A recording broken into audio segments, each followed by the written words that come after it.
दो वेक्टरों का रिजल्टेंट उन दोनों वेक्टरों के मैग्नीट्यूड्स पे डिपेंड करेगा और एंगल पे भी डिपेंड करेगा करके हमने इससे पहले देखा है। अब देखते हैं जो हमने इससे पहले सुना है कि S1 एक वेक्टर है, S2 एक वेक्टर है, तो ये दोनों का रिजल्टेंट है। तो ये इस ट्रायंगल में जो देखने को मिल रहा है, इसी बात को हम एक लॉ जैसा लिखेंगे तो उस लॉ को कहते हैं ट्रायंगल लॉ। तो हम बात कर रहे हैं किसके बारे में? ट्रायंगल लॉ के बारे में बात कर रहे हैं। ये यहाँ पे क्या दिखाई दे रहा है? दो वेक्टर्स किसी ट्रायंगल के साइड्स जैसा एक ही आर्डर में दिखाया हुआ है। दो वेक्टरों को ट्रायंगल के साइड्स जैसा आर्डर में दिखाया है। तो दो वेक्टरों को किसी ट्रायंगल के साइड्स जैसा आर्डर में दिखाएंगे तो थर्ड साइड अपोजिट आर्डर में जो बनता है वो बनेगा रिजल्टेंट। उसी बात को यहाँ पे इंग्लिश में लिखा है। क्या लिखा है? If two vectors are represented as sides of a triangle, if two vectors are represented as sides of a triangle taken in order, then third side of the triangle in reverse order will be resultant. दो वेक्टरों को triangle के sides जैसा order में दिखाएंगे तो triangle का third side reverse order में जो रहता है दैट विल बी रिजल्टेंट। इसी बात को चाहो तो हम S1 S2 से बाहर निकलकर कोई दूसरे दो वेक्टर्स करके भी बोल सकते हैं। A बार नाम का एक वेक्टर है, B बार नाम का एक वेक्टर है। A बार B बार किसी ट्रायंगल के साइड्स जैसे आर्डर में है तो थर्ड साइड रिवर्स ऑर्डर में जो रहता है that will be resultant. Third side जो रिवर्स ऑर्डर में है वो बनेगा रिजल्टेंट। सिमिलरली ये C बार और D बार वंस अगेन दो वेक्टर है, आर्डर में है, C और D आर्डर में है, तो थर्ड साइड रिवर्स ऑर्डर में जो बन रहा है ये बन जाएगा रिजल्टेंट। तो R is equal to C bar plus D bar होगा। तो इसको हम लिख सकते हैं C bar plus D bar is equal to R bar. फिर हम लिख सकते हैं C bar plus D bar minus R bar is equal to 0। और यहाँ पे C बार D बार को पॉजिटिव साइन है, R बार को नेगेटिव साइन है। C बार D बार एक ही आर्डर में है, सेम आर्डर में रहने वालों को सेम साइन मिला हुआ है और अपोजिट आर्डर में रहने वाला R बार को अपोजिट साइन मिला हुआ है, फाइनली इज इक्वल टू 0 हुआ है। तो ये बात भी हम समझ सकते हैं। इसको समझ के हम अगली बार से इक्वेशन लिखेंगे। जैसे कि यहाँ देखोगे इसमें P बार ऐसे है, Q बार अपोजिट आर्डर में है, लेकिन P बार T बार सेम आर्डर में है। देखो ये T और P सेम आर्डर में है, तो T और P को एक साइन पॉजिटिव साइन और Q को नेगेटिव साइन देके इज इक्वल टू 0 लिखते हुए हम इक्वेशन लिख सकते हैं। सिमिलरली यहाँ पे देखोगे ये A बार है, यहाँ B बार है, यहाँ C बार है। C bar A bar order में है तो A और C को पॉजिटिव साइन दिया है और B बार अपोजिट आर्डर में है, negative sign is equal to 0। और इस कहानी में देखेंगे तो ये B C तीनों आर्डर में है, तीनों एक ही आर्डर में है, तो तीनों को एक ही साइन मिलेगा इज इक्वल टू 0।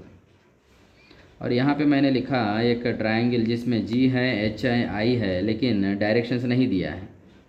डायरेक्शंस नहीं दिया मतलब G का जो आर्डर है उसी आर्डर में H हो भी सकता है, नहीं भी सकता है।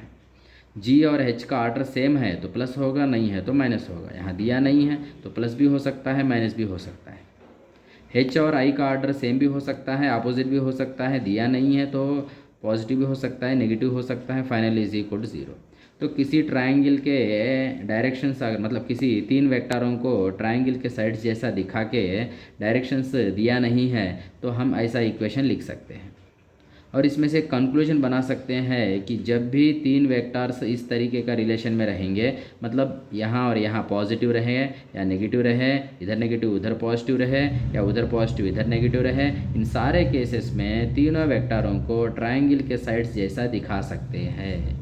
मतलब इस तरीके का रिलेशन हो GHI के बीच में, या फिर इस तरीके का, या फिर ऐसा, या फिर ऐसा, कोई भी रिलेशन रहने दो, ये तीनों को ट्रायंगल के साइड्स जैसा दिखा सकते हैं।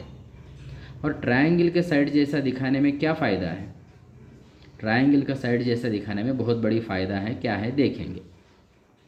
किसी ट्रायंगल में देखेंगे तो तीन साइड्स होते हैं, तीन एंगल्स होते हैं। किसी ट्रायंगल में तीन साइड से तीन एंगल्स होते हैं। उसमें दो साइड एक एंगल या फिर दो एंगल एक साइड हमको पता है। अगर हमको पता है दो साइड एक एंगल या फिर दो एंगल एक साइड हमको पता है,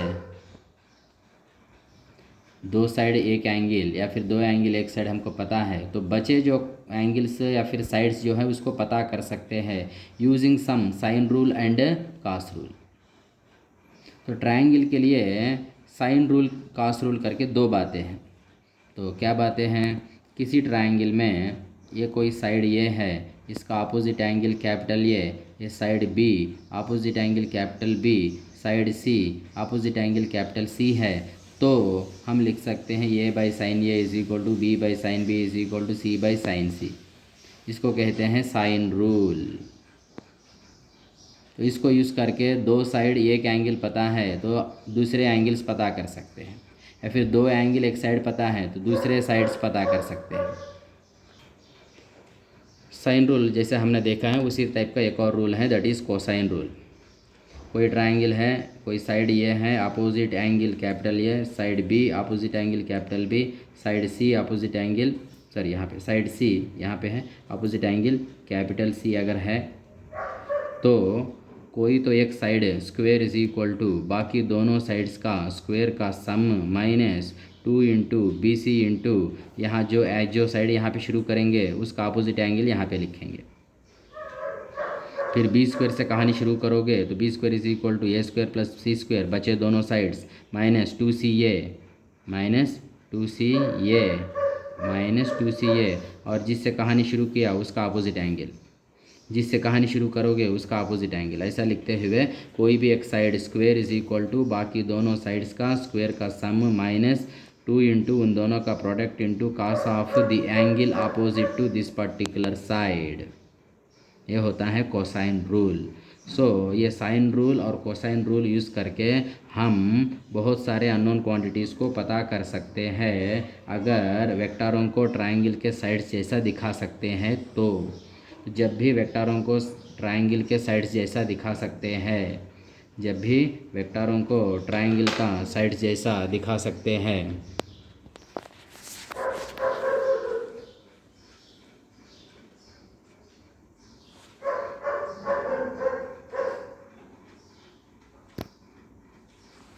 हाँ, जब भी वेक्टरों को ट्रायंगल का साइड्स जैसा दिखा सकते हैं तब हम ये साइन रूल और ये कोसाइन रूल को यूज़ करके अननोन क्वांटिटीज़ पता कर सकते हैं। मतलब वेक्टरों के मैग्नीट्यूड्स पता कर सकते हैं और वेक्टरों के बीच का एंगल भी पता कर सकते हैं।